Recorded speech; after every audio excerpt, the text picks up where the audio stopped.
बिना मेहनत के तख्तो ताज नहीं मिलते, ढूंढ लेते हैं अंधेरों में मंजिल अपनी, क्योंकि जुगनू कभी रोशनी के मोहताज नहीं होते। व्यक्ति को जिस चीज़ की ललक होती है, जिस चीज़ की लगन होती है, उसको वो अवश्य प्राप्त कर लेता है। क्योंकि जुगनू को अंधेरे में भी रोशनी की आवश्यकता नहीं होती, वो अपने आप में जगमगाता रहता है और वो दूसरों को रोशन करता है, वो दूसरों को रास्ता दिखाता है। तो हमें भी उस छोटे से नन्हे से जीव जुगनू की तरह बनना है, जो खुद भी जगमगाए और दूसरों को भी अंधेरों से निकाल करके रोशनी की ओर ले जाए। इन्हीं सुंदर पंक्तियों के साथ मैं किरण अपने YouTube चैनल साहित्यिक सोचों में आप सभी का हार्दिक स्वागत करती हूँ। अगर आज का पूरा वीडियो देखने के बाद आपको सच में ये वीडियो यूज़फुल लगे और पसंद आए तो इसको लाइक कीजिएगा और दूसरे अपने दोस्तों के साथ भी शेयर कीजिएगा, क्योंकि ज्ञान बांटने से ही बढ़ता है। जो चीज़ स्थिर हो जाती है, रुक जाती है, चाहे वो धड़कन हो, चाहे व्यक्ति हो, चाहे ज्ञान हो, वो वहीं पर थम जाता है और वहीं पर वो नष्ट हो जाता है। तो व्यक्ति को हमेशा नदी के समान बहते रहना चाहिए, उसके ज्ञान को हमेशा दूसरों तक बांटते रहना चाहिए, क्योंकि बांटने से खुशियाँ हो तो वो बढ़ती है और गम हो तो वो घट जाते हैं। चलिए शुरू करते हैं हम हमारा आज का टॉपिक कुछ वाक्यों से। अभी तक हमने विशेषण पढ़ रहे थे, जिसमें दो भेद इसके गुणवाची विशेषण तथा संख्यावाची विशेषण पढ़ चुके हैं। यदि आपसे कोई वीडियो स्किप हो गया है तो आप ऊपर आई बटन पर क्लिक कीजिए, वहाँ से आपको वीडियो मिल जाएगा। तो चलिए हम आज पढ़ने जा रहे हैं अगला विशेषण, लेकिन उसके पहले हम कुछ वाक्य हैं जिन वाक्यों पर गौर करेंगे। पहला वाक्य है, वह बाजार से 2 मीटर लाया। दूसरा वाक्य, वह बाजार से 2 मीटर कपड़ा लाया। तीसरा वाक्य, वह प्रतिदिन 2 सेर दूध पीता है। चौथा वाक्य, वह प्रतिदिन 2 किलोमीटर चलता है। ये चारों वाक्य हैं, इनको आराम से पढ़िए और पहले जो वीडियो है उनको आपने देखे होंगे तो आप समझ गए होंगे कि मैं इन वीडियो के इस वाक्य के माध्यम से आपसे क्या जानना चाहती हूँ, कि आपने अभी तक पहले जो पढ़ा है वो चीज़ आपको क्या समझ में आई है। अगर आई है तो आज के इन प्रश्नों का आप सही से उत्तर दे देंगे। वह बाजार से 2 मीटर लाया, पहले वाक्य में विशेषण का कौन सा भेद है? मीटर कितने हैं? 2। या मीटर की विशेषता हो गई 2। 2 अपने आप में क्या है? संख्यावाची शब्द। और संख्यावाची में भी कौन सा? गणनावाचक निश्चित संख्यावाची विशेषण है। यहाँ पर ये मीटर जो शब्द है वो मापन की इकाई ना हो करके, आपने देखा होगा पानी का मीटर, बिजली का मीटर, इस प्रकार का एक मीटर है, ठीक है। तो यह संज्ञा शब्द है और उसकी विशेषता प्रकट करने वाला है जो 2 शब्द है वो यहाँ पर विशेषण है। तो 2 तो विशेषण हो गया, मीटर यहाँ पर विशेष्य है, ना कि मापन की कोई इकाई है। तो यह जो उदाहरण है वो हमारे गणनावाचक निश्चित संख्यावाची विशेषण है, लेकिन हम यहाँ पर सीधे लिखेंगे संख्यावाची विशेषण, ठीक है। अगला वाक्य देखते हैं, वह बाजार से 2 मीटर कपड़ा लाया। मीटर यहाँ पर भी था, यहाँ पर भी मीटर है, लेकिन यहाँ पर मीटर एक वस्तु के रूप में है, लेकिन यहाँ पर जो मीटर है वो मापन की एक इकाई है। यहाँ पर तो क्या लाने की बात की है? कपड़ा, और कपड़ा यहाँ पर संज्ञा शब्द है और वो कितना लाया है? 2 मीटर। तो ये 2 मीटर जो है वो क्या हो गए अपने? इसके मापन की इकाई हो गई। और कपड़ा माप करके लाया जाता है, तो उसको 2 मीटर कपड़ा लाया। तो यहाँ पर ये जो उदाहरण है वो संख्यावाची का ना होकर के परिमाणवाचक विशेषण का है। परिमाणवाचक, और परिमाणवाचक इसलिए क्योंकि हम कपड़े को गिन नहीं सकते, कपड़े को हम माप करके ले लाते हैं। तो जिन चीज़ों को तोला या मापा जाता है वो हमेशा परिमाणवाचक में होते हैं, और जिन चीज़ों को गिना जाता है, जैसे 2 मीटर है तो दोनों मीटर को हम गिन सकते 1 2, लेकिन यहाँ पर 2 मीटर जो कपड़ा है, कपड़े की मापन की इकाई 2 मीटर है और इसलिए यहाँ पर ये परिमाणवाचक का उदाहरण है। अगला देखिए, वह प्रतिदिन 2 सेर दूध पीता है। दूध जो शब्द है वो विशेष्य है और 2 सेर जो शब्द है वो विशेषण है। कितना दूध पीता है? 2 सेर पीता है। तो दूध भी आपको पता है, हम जिन चीज़ों को मैंने अभी बताया नाप तोल कर लेते हैं वो कौन से हो गए? परिमाणवाचक विशेषण। तो ये जो है वो भी हमारे किसका हो गया? परिमाणवाचक विशेषण का। अगला वाक्य देखते हैं, वह प्रतिदिन 2 किलोमीटर चलता है। यहाँ पर भी अभी तक 2 मीटर पड़ा, यहाँ पर आ गई एक इकाई 2 किलोमीटर। कितने किलोमीटर है? 2। लेकिन पीछे देखिए, चलता, ये क्या है? चलना क्रिया से बना हुआ शब्द है, ठीक है, चलना क्रिया, और ये क्रिया की विशेषता प्रकट करे। कितना चलता है वो? 2 किलोमीटर। तो इसलिए ये जो 2 किलोमीटर है वो यहाँ पर क्रिया विशेषण है। क्या हो गया? क्रिया विशेषण। इन सबको साथ में एक बार इसलिए बताया ताकि आप कंफ्यूज नहीं हो। तो हमेशा विशेषण देखने के पहले उसके बाद जो शब्द आया वो देखना है। मीटर क्या संज्ञा शब्द है? तो हाँ, मीटर एक वस्तु भी है, इसलिए ये संज्ञा शब्द है। कपड़ा है, कपड़ा जी ज़रूर हमने द्रव्यवाचक संज्ञा में पढ़ा है। कपड़ा जो शब्द है वो संज्ञा शब्द है। दूध, दूध भी संज्ञा शब्द है। लेकिन चलता जो है वो चलना क्रिया से बना हुआ है। और विशेषण किसकी विशेषता प्रकट करते हैं? किसी संज्ञा या फिर किसी सर्वनाम शब्दों की विशेषता प्रकट करते हैं, ना कि किसी क्रिया की। क्योंकि क्रिया की जो विशेषता प्रकट करते हैं उनको क्रिया विशेषण कहते हैं। और क्रिया विशेषण हम आगे पढ़ेंगे अविकारी शब्दों के अंतर्गत। तो यहाँ पर मेरे हिसाब से आपको स्पष्ट हो गया कि जिन चीज़ों को हम गिन सकते हैं वो तो संख्यावाची विशेषण, जिन चीज़ों को गिना नहीं जा सकता, नाप या तोल करके हम लेते हैं, वो हमारे हो गए परिमाणवाचक विशेषण में। और संज्ञा या सर्वनाम शब्दों के अलावा शब्द आए जैसे कि क्रिया और आगे 2 किलोमीटर या कोई भी ऐसी इकाई है तो वो उस क्रिया की विशेषता प्रकट करने के कारण क्रिया विशेषण के अंतर्गत आएगा। तो चलिए हम शुरू करते हैं हमारे आज का टॉपिक, जिसका नाम है परिमाणवाचक विशेषण। ये तीसरा विशेषण का तीसरा भेद है, परिमाण, ठीक है, परिणाम मत लिख देना, परिमाणवाचक विशेषण। युग्म शब्दों में हम पढ़ेंगे समान समश्रुत शब्द, लेकिन उनके अर्थ अलग अलग होंगे। वो भी बहुत जल्द, उस टॉपिक को भी हम देखेंगे। आज हम पढ़ने जा रहे हैं परिमाणवाचक विशेषण। पहले इसकी परिभाषा लिख लेते हैं। परिमाणवाचक विशेषण की परिभाषा, संज्ञा और सर्वनाम शब्दों की मात्रा और माप तोल आदि का बोध कराने वाले शब्दों को परिमाणवाचक विशेषण कहते हैं। परिमाणवाचक विशेषण को भी 2 भागों में हमने बांटा है, निश्चित परिमाणवाची शब्द और अनिश्चित परिमाणवाची विशेषण शब्द। निश्चित में जैसे कि 2 मीटर, कपड़ा, ये इकाई मैंने पीछे इकाई के साथ कोई ना कोई वस्तु का नाम लिख दिया ताकि थोड़ा क्लियर हो जाए ना। 2 मीटर कपड़ा, 4 बीघा ज़मीन, आधा किलो घी, 250 ग्राम शक्कर, 1 पाव काजू, 5 लीटर दूध। तो कपड़ा, ज़मीन, घी, शक्कर, काजू और दूध, ये सब तो हमारे संज्ञा शब्द या कह सकते हैं हम विशेष्य हो गए। और इनके आगे विशेषण शब्द जुड़े जैसे 2 मीटर, 4 बीघा, आधा किलो, 250 ग्राम, 1 पाव, 5 लीटर, ठीक है। ये सारी चीज़ें मीटर, लीटर, किलो, ग्राम, ये सारी मापन की इकाई है जिनसे हम किसी चीज़ को मापते हैं या फिर तोला जाता है।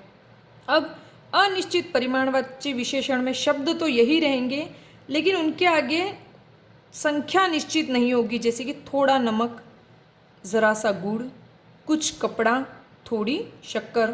तो यहाँ पर हमको नमक, गुड़, कपड़ा, शक्कर है तो वही चीज़ें जिनको हम नापते या तोल करके लेते हैं बाजार से, लेकिन उनके आगे जो विशेषण शब्द है उनसे उनकी मात्रा का हमें बोध नहीं हो रहा है, जिसके कारण हमने इनको अनिश्चित परिमाणवाची विशेषण के अंतर्गत रखा है। हमारे द्रव्यवाची संज्ञा शब्द जितने भी हैं वो सभी हमारे परिमाणवाचक विशेषण में उपयोग में आएंगे। तो अगर आपने द्रव्यवाची संज्ञा शब्द कौन कौन से आपको नहीं पता है तो एक बार वो वीडियो आप पूर्व में देख लीजिए। अब हम इसके थोड़े से एग्जाम्पल लिख लेते हैं ताकि ये चीज़ और भी क्लियर हो जाए। उदाहरण देखते हैं। मेरे पास 10 बीघा ज़मीन है, ठीक है। तो ज़मीन को मापने की इकाई है बीघा, ठीक है। तो कितने हैं? 10 बीघा। तो ये जो 10 बीघा शब्द है वो निश्चित संख्या बताता है, इसलिए निश्चित परिमाणवाचक विशेषण शब्द है, जबकि ज़मीन जो शब्द है वो विशेष्य है, ठीक है। वह बाज़ार से आधा किलो नमक लाया। नमक विशेष्य हो गया हमारे, विशेष्य, क्योंकि ये संज्ञा शब्द है, क्या आप कह सकते हो संज्ञा, और आधा किलो जो है वो परिमाणवाचक विशेषण शब्द है। इससे पता चल रहा है कि नमक कितना है, आधा किलो। उसे थोड़ा गुड़ दे दो, उसे थोड़ा गुड़ दे दो, कितना, कुछ निश्चित हमको परिमाण नहीं पता है, इसलिए क्योंकि हमेशा चीनी, गुड़, ये जितनी भी हम चीज़ें लाते हैं वो बाज़ार से तोल करके लाते हैं, तो तोलने के लिए, तोली हुई चीज़ों के लिए परिमाणवाचक विशेषण होता है। तो गुड़ कितना, थोड़ा सा, तो अनिश्चित परिमाणवाचक विशेषण, ये हमारा हो गया अनिश्चित परिमाणवाचक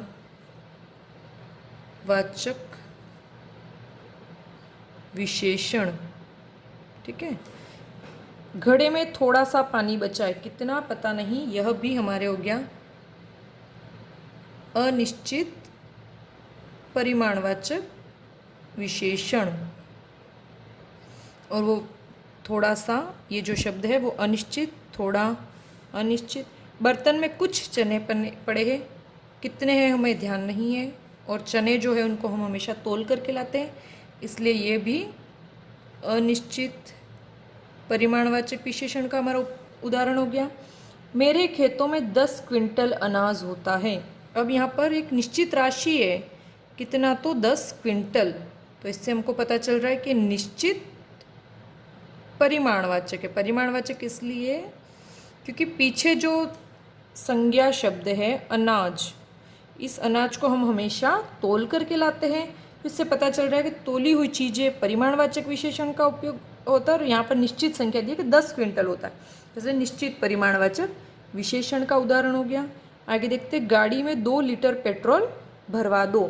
तो पेट्रोल भी हम हमेशा कैसे लेते हैं, हम इसको भी नाप के लेते हैं, तो इसलिए ये भी हमारा हो गया 2 लीटर निश्चित परिमाणवाचक विशेषण।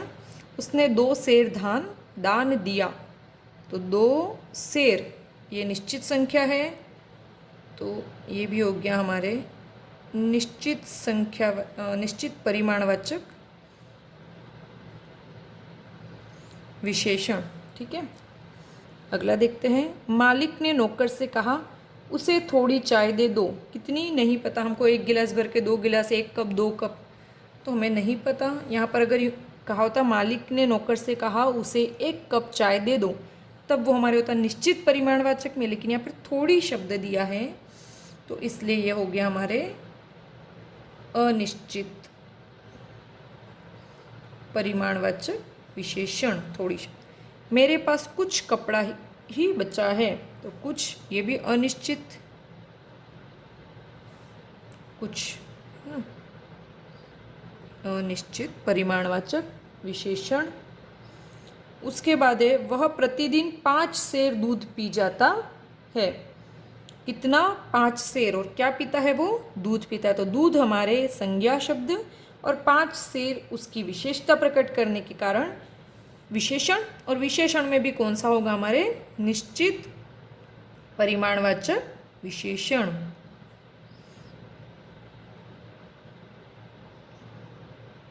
ठीक है। आगे देखते हैं, लक्ष्मी ने 2 कटोरी खीर खाई।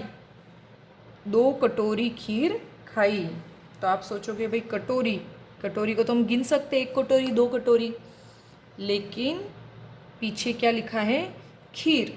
ठीक है। और दूसरे उदाहरण भी हम साथ साथ में देखते हैं, वह बाजार से 2 टोकरी केले लाई। ठीक है। तो आप बोलोगे टोकरियों को तो गिन सकते, लेकिन थैला, कटोरी, गिलास, बॉक्स, टोकरी, ये जब शब्द आए स्वतंत्र रूप से आए, जैसे मेरे पास 2 थैले हैं, मेरे पास 5 कटोरी है, मेरे पास 10 गिलास हैं, मेरे घर में 10 बॉक्स पड़े हैं, मैं 1 टोकरी लाई, तब वो संख्यावाची विशेषण होंगे। लेकिन जब इन चीज़ों में किसी पदार्थ को भरने का, या इनमें कोई पदार्थ चाहे वो संख्यावाची हो चाहे असंख्यावाची हो, उसके भरने का बोध होता है, तब हमेशा परिमाणवाचक विशेषण होगा। जैसे कि यहाँ पर आप बोलोगे केलों को तो हम गिन सकते हैं, है ना, टोकरी को भी गिन सकते हैं, केले भी गिन सकते हैं, तो फिर यह संख्यावाची क्यों नहीं है? तो जब टोकरी में भरे भरे हुए केले, तो यहाँ पर जो टोकरी कोई भी पात्र है जिसमें कोई चीज़ भरी हुई है, तब वो हमेशा परिमाणवाचक विशेषण में आएगा। लेकिन मैं कहूँ कि वह बाजार से 2 केले लाई, तो तब वो दोनों अलग अलग केले हैं, उन केलों को हम गिनेंगे, केले कितने हैं? 2। तो यहाँ पर ये तो हो गया हमारे निश्चित संख्यावाची, है ना, परिमाणवाचक नहीं, यहाँ पर ये संख्यावाची विशेषण है। मैंने कल बोला था कि संख्यावाची और परिमाणवाचक में बहुत कन्फ्यूज़न होता है, तो वो आज साथ में देखते हैं। केले जो है वो दो निश्चित संख्यावाची विशेषण के अंतर्गत आएगा, क्योंकि केले को हम गिन भी सकते हैं। लेकिन जब मैं कहूँ कि वह बाजार से 2 टोकरी केले लाई, तो यहाँ पर टोकरी, 2 टोकरी जो है वो मापन की इकाई हो गई, है ना, इसलिए यहाँ पर 2 कटोरी, 2 टोकरी, उसके बाद चाहे खीरा चाहे केला शब्द हो, चाहे उस शब्द को हम गिन नहीं सकते ऐसा कोई हो, चाहे उन शब्दों को हम गिन सके ऐसे हो, दोनों ही जगह पर हमेशा परिमाणवाचक विशेषण होगा। और यहाँ पर स्पष्ट का 2 कटोरी और 2 टोकरी, या कुछ कटोरी कुछ टोकरी होता तब अनिश्चित, लेकिन यहाँ पर स्पष्ट संख्या दी है, इसलिए निश्चित परिमाणवाचक विशेषण। और 2 टोकरी केले लाई, यहाँ पर भी निश्चित परिमाणवाची विशेषण, ठीक है, ये परिमाणवाची है और ये संख्यावाची, इन दोनों का आप ध्यान से देखना कि जब कोई वस्तु, चाहे वो थैला दे, कटोरी दे, गिलास दे, बॉक्स दे, टोकरी दे, कोई भी हो, स्वतंत्र रूप से आए तब वो संख्यावाची विशेषण में। लेकिन अगर यूँ कहा कि भाई उस कटोरी में कुछ भरा हुआ है, कोई भी चीज़, या उस थैले में कुछ भरा हुआ है, उस टोकरी में कुछ भरी हुई है, चाहे वो उस चीज़ को केले, एप्पल जैसी गिन सके ऐसी चीज़ हो, चाहे दूध, खीर, घी इत्यादि ऐसी चीज़ें जिसको हम गिन नहीं सके, दोनों ही जगहों पर परिमाणवाचक विशेषण आएगा। वह बाजार से 2 थालियाँ लाए। कितनी थालियाँ? 2 थालियाँ। तो देखो थालियों को हम गिन सकते हैं, तो यहाँ पर तो हो गया हमारे निश्चित संख्यावाची विशेषण, ठीक है। लेकिन वह बाजार से 2 थैले फल लाया, तो मैंने बताया थैलों में क्या भरा है उसने? फल भरा है। लेकिन यहाँ पर जो थैले हैं वो मापन की इकाई के रूप में प्रयुक्त होंगे, और इसलिए यहाँ पर ये निश्चित परिमाणवाचक विशेषण के रूप में प्रयुक्त होगा। तो मेरे हिसाब से आपको क्लियर हो गया होगा कि जब 2 थालियाँ, 2 कटोरियाँ, 2 चम्मच इत्यादि सीधे शब्द हो, तब वहाँ पर संख्यावाची, लेकिन उन चीज़ों में कुछ भरा हो, चाहे वो केले, एप्पल, या फिर कोई भी चीज़ जिसको हम गिन सकते ऐसी हो, या फिर ऐसी चीज़ें जैसे कि दूध, घी, शक्कर, नमक, छाछ, दही, जिसको हम नहीं गिन सकते, फिर भी वो परिमाणवाची विशेषण के अंतर्गत आएगी। तो इसको नोट में हम लिख लेते हैं। थैला, टोकरी, कटोरी, गिलास, कोई भी शब्द हो ना, इसका बॉक्स, और भी कोई शब्द अगर आपको ध्यान आ रहा हो तो आप लिख सकते हैं। ऐसा कोई भी शब्द हो आदि में, चाहे संख्यावाची,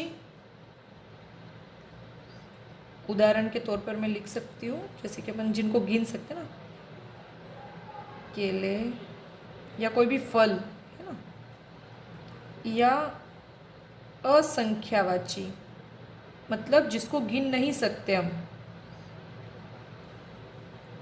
जैसे कि आ गया अपने कपड़ा, दूध, घी, कुछ भी, है ना। थैला, टोकरी, कटोरी, गिलास, बॉक्स आदि में चाहे संख्यावाची या असंख्यावाची पदार्थ भरा हो, तब वह सदैव मतलब हमेशा परिमाणवाचक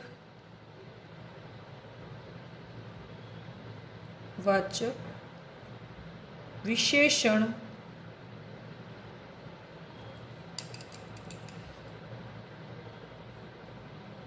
के अंतर्गत आएगा। तो मेरे हिसाब से आपको यहाँ पर संख्यावाची और परिमाणवाचक विशेषण में डिफरेंस जो है वो पता चल गया होगा। एक बार फिर से मैं इन चीज़ों को दोहराना चाहूँगी। संख्यावाची जो विशेषण है उनमें वो संज्ञा सर्वनाम शब्दों की विशेषता प्रकट करने वाले विशेषण शब्द होंगे जिनको हम गिन सकते हैं, जो जिनकी गिनती की जा सकती है 1 2 3 4 इत्यादि इस तरीके से, वो तो संख्यावाची में हो जाएंगे, जिनको हम गिन करके बाजार से लाते हैं, ठीक है। लेकिन जिनको हम नहीं गिन सकते वो परिमाणवाचक, मतलब जिनको नापा या तोला जाए, ठीक है। तो कंफ्यूज मत होना, आप संज्ञा और विशेषण दोनों को अलग से ही देखना, उनमें कंफ्यूज मत होना।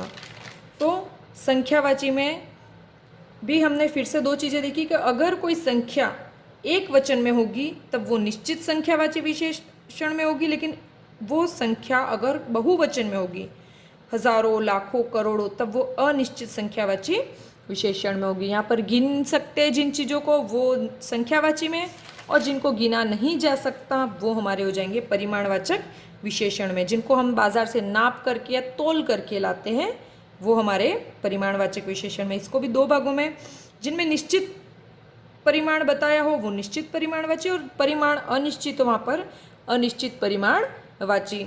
आपको मापन की इकाइयाँ और तोलने की जो इकाइयाँ होती है वो तो पता ही है, मीटर, बीघा, किलो, ग्राम का, फिर पाव, लीटर, क्विंटल, बहुत सारी इकाइयाँ होती है, वो इकाई आपको पता होनी चाहिए। उसके बाद हमने देखा यहाँ पर कि कोई भी वस्तु का नाम दे, चाहे वो थैला हो, कटोरी हो, गिलास हो, बॉक्स हो, अगर वो स्वतंत्र रूप से आए तब वो संख्यावाची का होगा। लेकिन उसमें कोई चीज़ भरी हुई है, चाहे उस थैले में मैं कोई फल भर दूँ, मैं कोई सब्जी भर दूँ, या फिर कोई कटोरी हो, उस कटोरी में चाहे मैं रोटी भरूँ, चाहे मैं दाल भरूँ, या कोई खीर, दूध जैसी लिक्विड चीज़ भरूँ जिसको मैं गिन नहीं सकूँ, या जिसको गिन सकूँ ऐसी रोटी जैसी कोई ठोस चीज़ भरूँ, दोनों ही परिस्थितियों में वो सदैव परिमाणवाचक विशेषण के अंतर्गत आएगा, क्योंकि तब हमको उसमें जो चीज़ भरी हुई है उस चीज़ को देखना है, क्योंकि तब उसका स्वतंत्र अस्तित्व समाप्त हो जाता है। तो इस प्रकार हमने संख्यावाची और परिमाणवाची दोनों विशेषणों को बहुत अच्छे से समझा है। फिर भी अगर आपको कोई उदाहरण समझ में नहीं आया है या कोई कन्फ्यूज़न हो तो आप मुझे कमेंट बॉक्स में मैसेज करके, वो वाक्य लिख करके आप मुझे पूछ सकते हैं। और अगर आज का वीडियो आपको पसंद आया और ये कॉन्सेप्ट आपको समझ में आ गया हो, आपका बेस अगर सच में क्लियर हो गया है, तो आप प्लीज़ इसको लाइक कीजिए तथा इसको अपने दूसरे दोस्तों के साथ भी ज़रूर शेयर कीजिए। यहाँ पर हम आज का टॉपिक समाप्त करते हैं। धन्यवाद।